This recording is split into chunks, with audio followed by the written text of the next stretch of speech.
ಎಲ್ಲರಿಗೂ ನಮಸ್ಕಾರ ವೀಕ್ಷಕರೇ.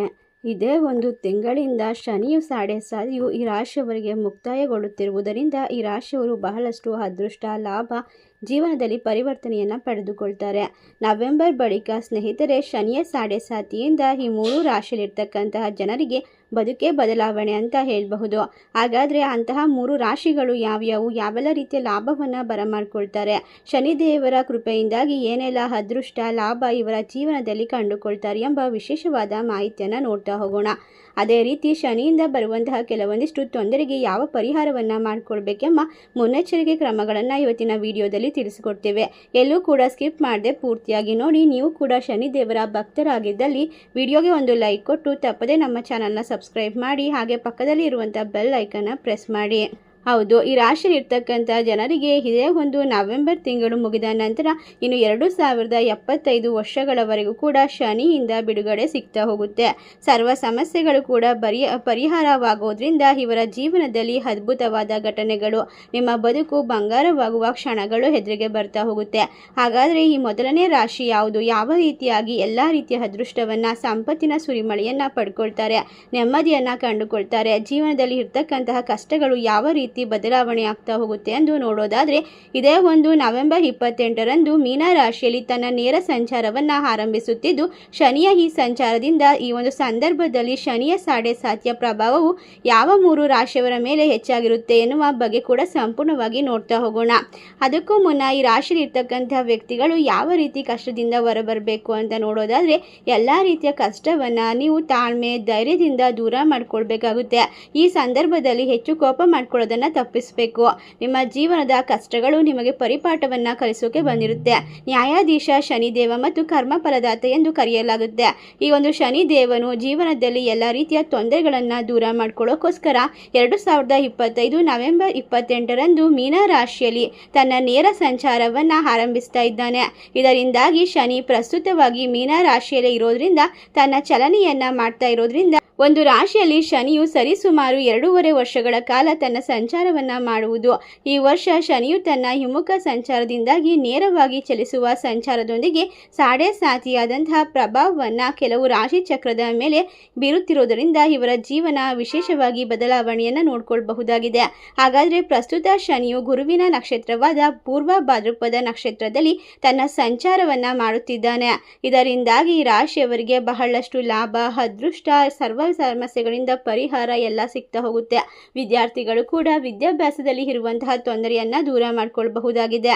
ಇನ್ನು ಈ ರಾಶಿಯಲ್ಲಿರ್ತಕ್ಕಂತಹ ಜನರಿಗೆ ಅದೃಷ್ಟದ ಬಾಗಿಲು ತೆರೆದುಕೊಳ್ಳುತ್ತೆ. ಇದರಿಂದಾಗಿ ಇವರು ಶ್ರೀಮಂತಿಕೆ, ನೆಮ್ಮದಿಯನ್ನ ಕಂಡುಕೊಳ್ತಾರೆ. ಮೊದಲನೇ ರಾಶಿ ಬಂದು ಮೇಷರಾಶಿ. ಮೇಷರಾಶಿಗೆ ಸೇರಿದಂತಹ ಜನರಿಗೆ ಶನಿಯ ಸಾಡೆ ಸಾತಿಯ ಪ್ರಭಾವದಿಂದಾಗಿ ಕಳೆದ ಕೆಲವು ವರ್ಷಗಳಿಂದ ಜೀವನದಲ್ಲಿ ಕಲಿಯುವ ಅವಕಾಶ ಬಂದಿತ್ತು. ಈ ಅವಧಿಯಲ್ಲಿ ನೀವು ಯಾವ ವಿಚಾರಗಳನ್ನ ನಿಮಗೆ ವಿಶೇಷವಾಗಿರುತ್ತದೆ ಎಂಬುದು ತಿಳಿದುಕೊಳ್ಳುವ ಉತ್ತಮವಾದ ಮಾಹಿತಿಯನ್ನು ನೀವು ಕಂಡುಕೊಳ್ತಾ ಹೋಗ್ತಿರ್ತೀರಾ. ಆರ್ಥಿಕವಾಗಿ ಮೇಷರಾಶಿಯವರಿಗೆ ಇರುವಂತಹ ಉತ್ತಮವಾದ ಕಷ್ಟಗಳು ದೂರವಾಗಿರುತ್ತೆ. ಇಲ್ಲ ಅಂದರೆ ಅಧಿಕವಾಗಿ ಹಣ ಖರ್ಚಿನ ಒಂದು ಸಾಧ್ಯತೆ ಇರುತ್ತೆ. ಇದನ್ನು ಮುಗಿಸಿಕೊಂಡು ಈ ರಾಶಿಯವರು ವಿಶೇಷವಾಗಿ ಈ ಅವಧಿಯಲ್ಲಿ ಆರ್ಥಿಕ, ಶಾರೀರಿಕ ಮತ್ತು ಮಾನಸಿಕ ಸವಾಲುಗಳನ್ನು ನೀವು ಎದುರಿಸಬೇಕಾಗಿ ಬರಬಹುದು ಸ್ನೇಹಿತರೆ. ಆದರೆ ಮೇಷರಾಶಿಯವರಿಗೆ ಸೇರಿದಂತಹ ಜನರು ನಿಮ್ಮ ಕರ್ಮ ಫಲಗಳನ್ನು ಉತ್ತಮವಾಗಿ ಮಾಡೋದ್ರಿಂದ ಮತ್ತು ಶನಿಯ ಒಂದು ನಿಧಾನ ಚಟುವಟಿಕೆಗಳಿಂದ ದೂರವಿದ್ದರೆ ಶನಿ ನಿಮಗೆ ಉತ್ತಮವಾದ ಲಾಭವನ್ನು ತಂದುಕೊಡ್ತಾನೆ. ಎಲ್ಲ ರೀತಿಯ ಕಷ್ಟಗಳಿಂದ ಹೊರಬರುವ ಮಾರ್ಗವನ್ನು ಸೂಚಿಸ್ತಾನೆ. ಉತ್ತಮವಾದ ಪಾಠವನ್ನು ಕಲಿಸಿ ನಿಮ್ಮ ಬಾಳನ್ನು ಬೆಳಗಿಸ್ತಾನೆ ಅಂತ ಹೇಳಿದ್ರೆ ತಪ್ಪಾಗೋದಿಲ್ಲ. ಈ ಅವಧಿಯಲ್ಲಿ ನಿಮ್ಮ ಕುಟುಂಬ, ನಿಮ್ಮ ಜೀವನದಲ್ಲಿ ಸಾಕಷ್ಟು ಬದಲಾವಣೆಯನ್ನು ನೀವು ಕಂಡುಕೊಳ್ತೀರಾ. ಅಷ್ಟೇ ಅಲ್ಲದೆ ಮುಂದಿನ ರಾಶಿ ಕುಂಭರಾಶಿ. ಈ ಒಂದು ಕುಂಭರಾಶಿಯವರದು ಸ್ವಂತ ರಾಶಿಯಾಗಿದ್ದು, ಇದರಲ್ಲಿ ಶನಿ ಕೃಪೆ ಅಪಾರವಾಗಿರುತ್ತೆ, ಸದಾ ಇರುತ್ತೆ ಅಂತ ಹೇಳ್ಬೋದು.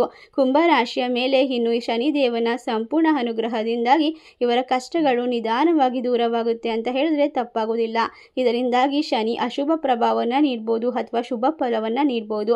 ಅದೆಲ್ಲವೂ ನಿಮ್ಮ ಕೈಯಲ್ಲೇ ಇರುತ್ತೆ. ನೀವು ಯಾವ ರೀತಿ ಉತ್ತಮವಾದ ಕಾರ್ಯಗಳನ್ನು ಮಾಡ್ತೀರಾ ಅದೇ ರೀತಿ ಶನಿದೇವನ ಒಂದು ಆಶೀರ್ವಾದ ಸಿಗ್ತಾ ಹೋಗುತ್ತೆ. ಇನ್ನು ನಿಮ್ಮ ತಪ್ಪಿಗೆ ಸರಿಯಾದ ಶಿಕ್ಷೆ, ಉತ್ತಮವಾದ ಜೀವನಕ್ಕೆ ನೆಮ್ಮದಿಯನ್ನು ಪಡೆದುಕೊಳ್ಳೋಕೆ ಯಾವ ಮಾರ್ಗವನ್ನು ಅನುಸರಿಸಬೇಕೆಂದು ಶನಿದೇವರು ನಿಮಗೆ ಆಶೀರ್ವಾದದ ಮೂಲಕ ತಿಳಿಸಿಕೊಡ್ತಾನೆ. ಇನ್ನು ಈ ರಾಶಿಯವರಿಗೆ ಫೆಬ್ರವರಿ 23, 2028 ಕೂಡ ಶನಿಯ ಸಾಡೆ ಸಾತಿಯಿಂದ ಮುಕ್ತಿಯನ್ನು ಪಡೆದುಕೊಳ್ಳುವಂತಹ ಸಂದರ್ಭ ಅಂತ ಹೇಳಬಹುದು. ಕುಂಭ ರಾಶಿಯವರಿಗೆ ಇನ್ನು ಮುಂದಿನ ದಿನಗಳಲ್ಲಿ ಅದೃಷ್ಟ ಅನ್ನೋದು ಸಿಗ್ತಾ ಹೋಗುತ್ತೆ. ಇನ್ನು ಮುಂದಿನ ರಾಶಿ ಮೀನರಾಶಿ. ಮೀನರಾಶಿಯಲ್ಲಿರ್ತಕ್ಕಂಥ ಜನರು ಜೀವನದ ಬಗ್ಗೆ ಅತಿ ಹೆಚ್ಚಿನ ಕಾಳಜಿಯನ್ನು ವಹಿಸಬೇಕು. ಜೀವನದಲ್ಲಿ ಮುಂದೆ ಸಾಗಲು ಪ್ರಯತ್ನಿಸ್ತಾ ಇರುವಂತಹ ವ್ಯಕ್ತಿಗಳಿಗೆ ಈ ಸಂದರ್ಭದಲ್ಲಿ ಉತ್ತಮ ಕೆಲಸ ಕಾರ್ಯಗಳು ಸಿಗ್ತಾ ಹೋಗುತ್ತೆ. ಅಗತ್ಯವಿಲ್ಲದೆ ಇರುವಂತಹ ತೊಂದರೆಗಳನ್ನು ನೀವು ಮೈ ಮೇಲೆ ಎಳೆದುಕೊಳ್ಳುವ ಸಾಧ್ಯತೆ ಇರೋದ್ರಿಂದ ಯಾವುದೇ ಒಂದು ಕೆಲಸ ಕಾರ್ಯದಲ್ಲಿ ನಿಮ್ಮನ್ನು ನೀವು ನೋಡಿಕೊಳ್ಳೋದು ಉತ್ತಮ. ಯಾವುದಕ್ಕೂ ಕೂಡ ಮೂರನೇ ವ್ಯಕ್ತಿಯಾಗಿ ಮಧ್ಯಕ್ಕೆ ಹೋಗೋದು ತುಂಬ ತೊಂದರೆ ಅಂತ ತಿಳಿಸೋಕಾಗ್ತಿದೆ. ಜೀವನದಲ್ಲಿ ಹಲವಾರು ಬದಲಾವಣೆಗಳು ಸವಾಲುಗಳನ್ನು ಎದುರಿಸಬರಬಹುದು. ವ್ಯಾಪಾರ ವ್ಯವಹಾರದಲ್ಲಿ ಮುಂದಿನ ದಿನಗಳಲ್ಲಿ ಅಭಿವೃದ್ಧಿಯನ್ನು ನೋಡಲಿದ್ದೀರಾ. ಕಷ್ಟದ ಸಮಸ್ಯೆಗಳೆಲ್ಲ ಮುಂದಿನ ದಿನಗಳಲ್ಲಿ ನಿವಾರಣೆಯಾಗುತ್ತೆ. ಅದೃಷ್ಟ ಕೈಯ ಹಿಡಿಯಲಿದೆ ಅಂತ ಹೇಳಿದ್ರೆ ತಪ್ಪಾಗೋದಿಲ್ಲ. ಶನಿದೇವರ ಕೃಪಕಟಾಕ್ಷದಿಂದ ಮುಂದಿನ ದಿನಗಳಲ್ಲಿ ಲಾಭ ಕಟ್ಟಿಟ್ಟ ಬುದ್ಧಿ ಅಂತ ಹೇಳಬಹುದು. ಮೀನ ರಾಶಿಯವರಿಗೆ ಸಾಕಷ್ಟು ಅದೃಷ್ಟವನ್ನು ಗಳಿಸಿಕೊಳ್ಳುವಂತಹ ಸದಾವಕಾಶ ಸಿಗ್ತಾ ಹೋಗುತ್ತೆ. 2028 ಈ ರಾಶಿಯವರಿಗೆ ಶನಿಯ ಸಾಡೆ ಸಾತಿಯಿಂದ ಮುಕ್ತಿ ಕೂಡ ದೊರೆಯುತ್ತೆ ಅಂತ ಹೇಳಬಹುದು. ಇಷ್ಟೆಲ್ಲ ಲಾಭ ಅದೃಷ್ಟವನ್ನು ಈ 3 ರಾಶಿಯವರು ಕಂಡುಕೊಳ್ತಾರೆ. ಅದೇ ರೀತಿ ಶನಿಯಿಂದ ತಕ್ಕ ಪಾಠವನ್ನು ಕೂಡ ಕಲಿತಾರೆ. ಶನಿದೇವರು ಒಬ್ಬ ಒಳ್ಳೆಯ ಶಿಕ್ಷಕ. ಮಕ್ಕಳಿಗೆ ಗುರುವಿನಂತೆ ಎಲ್ಲವನ್ನ ತೋರಿಸಿ ಮುಂದೆ ನಡೆಸುವಂತಹ ಸಾಮರ್ಥ್ಯವನ್ನು ಹೊಂದಿರ್ತಾರೆ. ಅವರ ಕೃಪೆಗೆ ಒಮ್ಮೆ ಪಾತ್ರರಾದರೆ ಸಾಕು. ಎಂಥದೇ ಕಷ್ಟಗಳಿಂದ ನೊಂದು ಬೆಂದೋಗಿದ್ರು ಕೂಡ ಯಾವತ್ತೂ ಕರಗದಷ್ಟು ಸಂಪತ್ತು, ಐಶ್ವರ್ಯ, ಸುಖ, ನೆಮ್ಮದಿಯನ್ನು ಕೊಟ್ಟು ನಮ್ಮನ್ನು ಆಶೀರ್ವದಿಸಿ ನೆಮ್ಮದಿಯನ್ನು ಕರುಣಿಸ್ತಾರೆ ಅಂತ ಹೇಳಿದ್ರೆ ತಪ್ಪಾಗೋದಿಲ್ಲ. ಅದೇ ರೀತಿ ಈ ರಾಶಿ ಚಕ್ರ ಚಿಹ್ನೆ ಇರುವಂತಹ ಜನರಿಗೆ ಎಲ್ಲ ರೀತಿಯ ಸಕಲ ಸನ್ಮಂಗಳಗಳು ಉಂಟಾಗಲಿ ಎಂದು ಕೇಳ್ಕೊಳ್ತಾ ನಮ್ಮ ಚಾನಲ್ಗೆ ಸಬ್ಸ್ಕ್ರೈಬ್ ಮಾಡಿ, ನಮ್ಮ ವಿಡಿಯೋಗೆ ಲೈಕ್ ಮಾಡಿ. ಸರ್ವೇ ಜನ ಸುಖಿನೋ ಭವಂತು. ಧನ್ಯವಾದಗಳು.